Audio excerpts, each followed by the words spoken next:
નમસ્કાર વિદ્યાર્થી મિત્રો, વસ્તુને બહિર્ગોળ લેન્સની ડાબી બાજુ f અને 2f વચ્ચે મૂકતા મળતા પ્રતિબિંબનું સ્થાન, પ્રકાર અને પરિમાણ કિરણ ડાયાગ્રામ સાથે રજૂ કરો.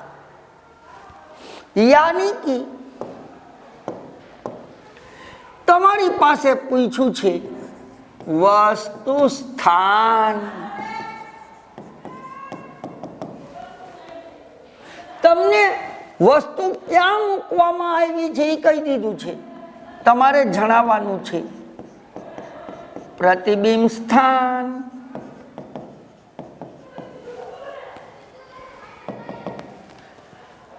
પ્રતિબિંબનું પરિમાણ, પ્રતિબિંબનો પ્રકાર,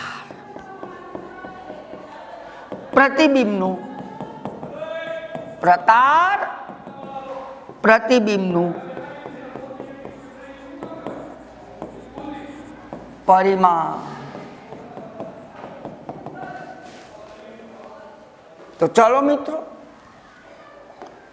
તમે જોઈ શકો છો વસ્તુને તમે f અને 2f ની વચ્ચે મૂકી છે.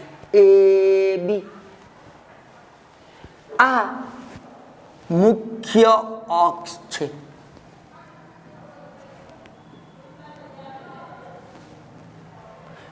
આ બાદ કિરણો છે. વસ્તુને ક્યાં મૂકી છે? f અને 2f ની વચ્ચે. પહેલું કિરણ તમે લીધું છે મુખ્ય અક્ષને સમાંતર, વક્રીભવન પામી બીજી બાજુ ક્યાંથી પસાર થશે? મુખ્ય કેન્દ્ર F2 માંથી પસાર થશે.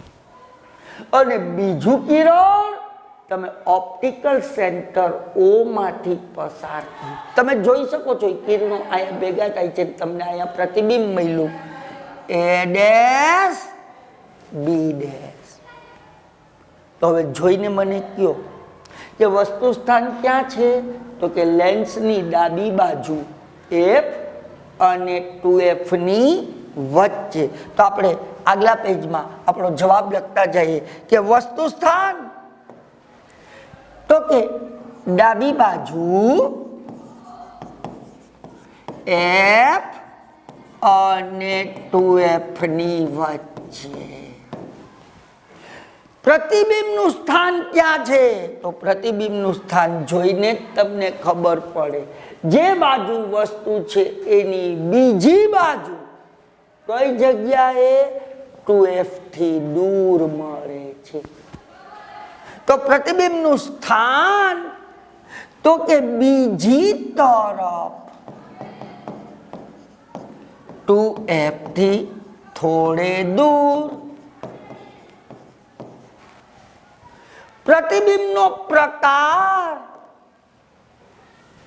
કિરણો વાસ્તવમાં મળ્યા છે, પ્રતિબિંબ ઉલટું છે. યાની કે કેવું પ્રતિબિંબ મળે છે? વાસ્તવિક અને ઉલટું પ્રતિબિંબ મળે છે.